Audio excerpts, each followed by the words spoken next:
Aujourd'hui, à Deux filles en Estrie, nous parlons de générosité et de partage.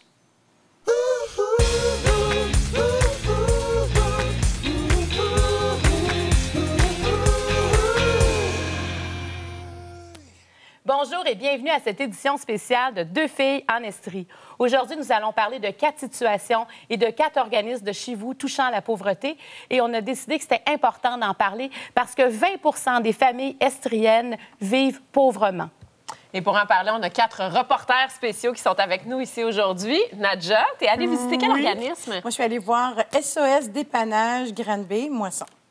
Véronique Saumur, toi aussi, tu as décidé d'aller expérimenter une de ces réalités-là. Laquelle? Oui, moi, je suis allée à la Tablée populaire de Drummondville, puis on est allé comprendre le programme des petites boîtes à lunch. Étienne Drapeau?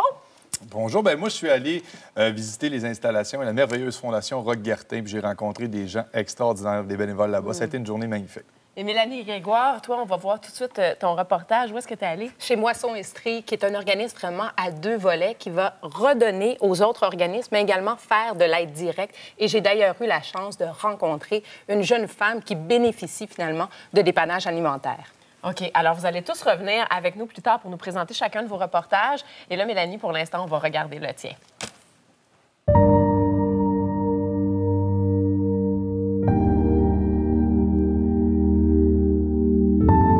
Au cours d'une vie, des portes s'ouvrent, d'autres se ferment.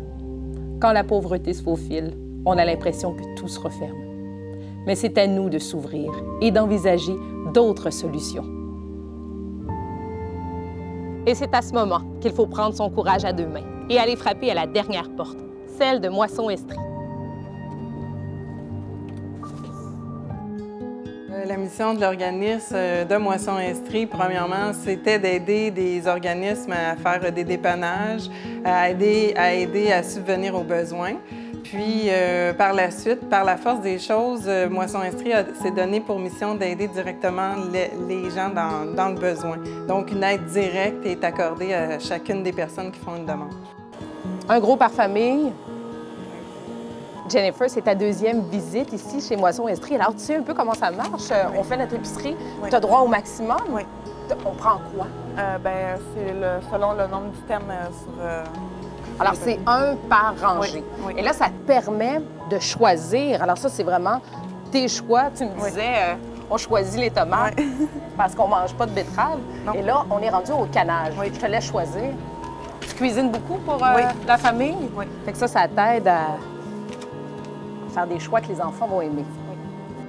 Annuellement, en fait, si on y va avec l'aide directe, ici, on dessert environ 200 personnes par semaine. Okay. Donc, nous, nos plus grosses périodes sont la rentrée scolaire, qui est une période très difficile pour la plupart des familles parce que les dépenses sont plus nombreuses, et naturellement la période des fêtes aussi. Ah, Oui, un paquet par famille. le chocolat, ça, c'est pour maman. Faut se gâter aussi, Oui. hein? Les moyens qu'on prend pour aller chercher des dons, les 52 semaines, c'est la sollicitation par différentes levées de fonds. On a une entente avec Banque alimentaire Québec qui nous fournit une partie aussi des aliments qu'on a de besoin. C'est vraiment c'est une bataille quasi quotidienne d'essayer de trouver un moyen pour trouver des aliments pour répondre à la demande. Parce que quand on parle de janvier, février, mars, c'est une période plutôt où on se rend compte que la générosité est moins au rendez-vous et nous, il faut user de débrouillardise pour arriver à répondre à la demande qui est quand même là parce que les dépenses de Noël, en fait, sont déjà derrière nous, mais il faut les assumer là, pour tout le monde. Donc, les besoins sont quand même là. Ça fait quand même une vingtaine d'items. Bien, 20 à 30. 20 à 30 items pour la famille. Oui. Et toi, tu viens ici une fois par mois présentement. Une fois par mois. En fait, chez Moisson Estrie, on fête cette année notre 25e anniversaire. L'aide directe fait à notre clientèle existe depuis seulement 15 ans. Mais en 15 ans, il y a 13 000 dossiers qui ont été ouverts. Et la beauté de ces ouvertures de dossiers-là, c'est que seulement 2 000 en sont actifs. Donc, il y en a plus de 11 000 qui sont inactifs et que peut-être qu'on ne reverra plus jamais. Jennifer, tu as 2 jeunes enfants. Tes projets à long terme, c'est quoi? C'est de trouver une garderie puis aller retourner au travail. la beauté d'entendre les succès, d'entendre les gens qui nous écrivent une lettre en nous disant « Veuillez fermer mon dossier, je vous en prie, votre aide a été d'une extrême bonté, j'en suis éternellement reconnaissant. » Ça, c'est des genres de lettres qu'on reçoit et qui font vraiment chaud au cœur. C'est ça. Là, tu t'occupes de tes enfants. Ils ont 1 an et 2 ans? 2 ans et demi. Et à la garderie, ça t'aiderait pour, justement, avoir du temps pour faire des démarches, te trouver un emploi. On te le souhaite. Oh, merci. Très touchant comme reportage. Alors, c'est ajouté à la table celle que vous avez sûrement reconnue, Geneviève Côté, directrice générale de Moisson Estrie, et Maurice Samu, président de Moisson Estrie et aussi psycho-éducateur. J'ai une question à vous poser d'entrée de jeu quand on voit un reportage comme ça. Est-ce que vous sentez que vous faites la différence? Oui, ça fait la différence parce que ces gens-là ne sont pas capables de joindre les deux bouts. Puis quelquefois, même, il y a des travailleurs. Et ça n'arrive pas parce qu'ils se sont endettés, parce qu'il y a eu de la maladie, parce qu'il y a eu différentes choses. Mais ils n'y arrivent plus. Et comme le disait Mélanie, bien, ils frappent à la porte.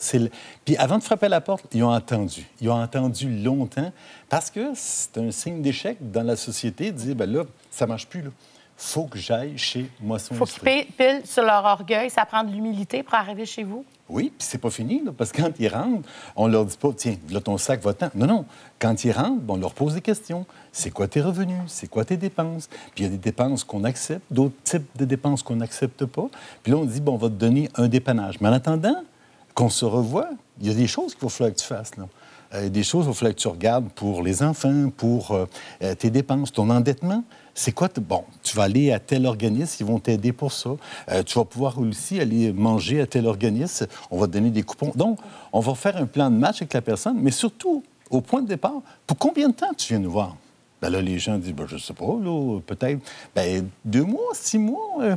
Bon, on y va pour 6 mois. Mais vous les sortez de leur isolement, dans le fond, en faisant ça. Vous leur montrez que vous avez un intérêt pour leur situation. Et à chaque fois qu'on les revoit, qu'on leur prépare un dépannage, à toutes les 2 semaines, 3 semaines, au mois, on leur demande, bien, où t'es rendu? Et à ce moment-là, bien, on les accompagne pour les 4, 5, 6, 7 mois. Puis quand on voit qu'on a des gens qui ne se prennent pas en main, puis qui n'acceptent pas de dire, bien, je vais faire... Bon, on leur dit, bien là, ton prochain dépannage, ça va être le dernier.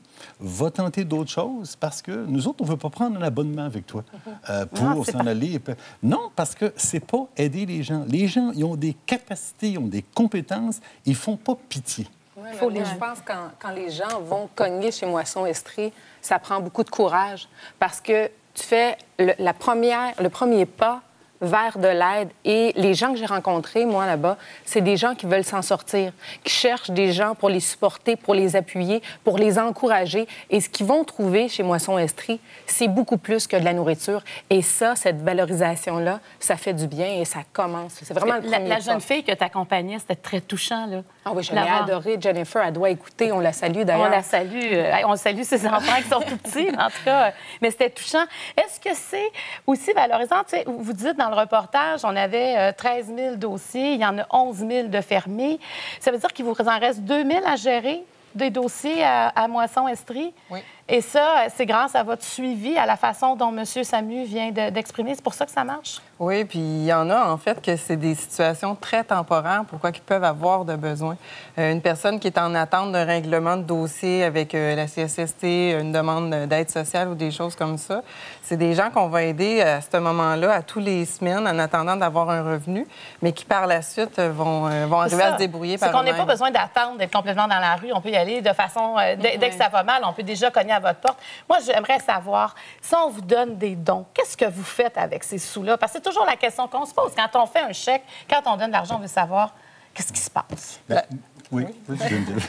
En fait, la réflexion première avant de faire un achat, c'est toujours est-ce que cet achat-là, si c'est pour du matériel, si c'est pour une dépense d'infrastructure, des choses comme ça, est-ce que cette dépense-là vaut vraiment le coup ou on préfère acheter des aliments en comparaison? Donc, c'est tout le temps la première réflexion qui vient à l'esprit. Puis par la suite, quand on redistribue avec par des achats de denrées ou des choses comme ça, bien, on y va toujours à l'essentiel, dans le sens de compléter des dépannages. On reçoit des aliments gratuitement par des différents dons, mais du lait, du pain, des œufs, c'est des choses qu'on reçoit rarement dans un dépannage parce que c'est périssable. Comme des couches, en recevez-vous? très rarement. Ça, il faut en acheter. Mais tu parles de différents dons aussi, et je trouve ça intéressant parce qu'on a tendance à penser, il y a beaucoup d'entreprises, par exemple, une compagnie de yogourt qui va donner des tonnes de yogourt parce que l'étiquette était défectueuse, il y avait un problème, donc ça ne pouvait pas aller en épicerie. Mais c'est de moins en moins vrai, ça, parce que les entreprises font tout pour minimiser leurs pertes. Donc, vous en recevez plus, là, des choses en grosse quantité. On a des belles ententes quand même avec plusieurs entreprises, en fait, qui, eux autres, annuellement, disent « je vais donner tant de mon volume », mais ça ne suffit pas à répondre à la demande. Ouais. Il y a aussi une nouvelle réalité en Estrie que vous vivez, c'est l'arrivée de nouvelles personnes. Vous avez un taux d'immigration qui a augmenté et ça fait en sorte qu'ils vont vous voir plus rapidement. Ils sont un peu plus dépourvus. Comment vous gérez ça? C'est quand même une nouvelle réalité pour vous autres. Mais c'est sûr que c'est des Québécois au même titre que les autres. Puis c'est des gens qui, quand on parle de la pauvreté, il n'y a pas de couleur, il n'y a pas d'âge, c'est la personne qui est dans cette situation-là. Donc, on n'est pas là pour évaluer si c'est juste, c'est pas juste, et on aide ces gens-là. Mais quand on aide ces gens-là, et il nous arrive une difficulté encore supplémentaire, c'est qu'on n'est pas capable de converser avec eux. Donc, il nous faut des interprètes. Ils sont encore plus isolés, ces gens-là. Oui. Dans le fond, vous devez faire traduire comment ça fonctionne pour entrer en communication avec eux. Bien, on paie des interprètes pour être capable d'échanger avec eux. C'est pas nous autres qui les a invités, c'est nos gouvernements, mais quand ils sont plus capables de joindre les deux bouts ou que la réalité qu'ils ont vue ou qui ont fui leur pays, bien là, ils arrivent ici, puis quelquefois, bien, ils n'ont pas de ressources. Bien, c'est là qu'ils se ramassent dans notre banque alimentaire, puis ça se ramasse à l'année longue, là. Fait que c'est 275 dépannages hebdomadaires qu'on fait, puis c'est à l'année longue. Donc, ça roule, puis c'est des gens qui s'en sortent, qui arrivent, puis qui trouvent des trucs, puis ça avance dans ce sens-là. Vous parliez tantôt du fait que vous, c'est vraiment important d'apprendre aux gens à pêcher, de ne pas leur donner le poisson tout cuit dans le bec, si on veut, pour les rendre autonomes. Mais ça arrive parfois que les gens, quand vous leur offrez un panier, vont dire c'est tout, j'ai pas plus que ça dans mon épicerie. Ils ont tout changé ça. C'est magnifique, par exemple, parce qu'avant, c'était un panier qu'ils donnaient, mais comme on ne connaît pas et on ne cuisine pas tous avec les mêmes aliments. Alors, ce qui se passait, c'est qu'il y a des gens qui laissaient les cannes ou les aliments qu'ils ne prenaient pas le long de la bâtisse. Parce qu'ils connaissent pas ça. Pas parce qu'ils veulent pas. Maintenant, ils peuvent aller piger, ils choisissent. aller choisir. Alors, c'est complètement différent. Et ça, c'est encore une source d'autonomie. Oui. Exactement. C'est pour ça qu'on travaille. Si on leur donne un volume, on leur dit, vous avez droit aujourd'hui à 20 articles, parce que c'est la disponibilité qu'on a aujourd'hui. Il y en a qu'à 15 articles, ça me suffit. Je vais réussir à me débrouiller avec ça. Ça, mais les fois où on vous dit c'est tout, j'en ai besoin de plus, comment vous réagissez? On a eu cette réalité-là à l'hiver dernier et Geneviève nous a amené la situation en conseil d'administration parce qu'il fallait enlever un légume dans le dépannage parce qu'on n'avait plus les moyens d'acheter autant de légumes pour créer cet équilibre-là. Puis ce qu'il faut voir, quand on a regardé le reportage sur les tablettes, on ne vous a pas mis toutes les cannes qui sont bossées, qui sont... Parce que quand on reçoit des conserves, les conserves qui sont ramassées, c'est des conserves qui sont propres à la consommation, mais ils n'ont pas le... Mais en fait, M. Sommier, il faut vous y aller avec ce que vous avez. Exactement. Alors, plus que vous avez de denrées, plus que vous avez de dons, plus que vous êtes capable d'en donner, en tout cas à chacun des personnes, on pourrait dire presque des clients. Je trouve que vous les traitez quand même, c'est votre clientèle. Alors... Et on est capable d'acheter des produits aussi de luxe, comme du beurre d'arachide, et de leur vendre à 50 % aux gens qui viennent. Donc, ils ont le droit d'acheter une fois par mois un produit de luxe. C'est ça, c'est assez fascinant de dire que du beurre de pinot, c'est un produit de luxe. Bien, écoutez, merci. Moi, je trouve que ça nous a fait vraiment découvrir quelque chose. Ton reportage était excellent. Merci. Vraiment, Mélanie. Alors, merci, Mélanie Grégoire. Merci, Maurice Saumu. Très intéressant. Merci, Geneviève Côté. Et continuez de faire ce que vous faites. C'est très, très touchant et il y a beaucoup d'humanité dans ce que vous faites. Merci beaucoup.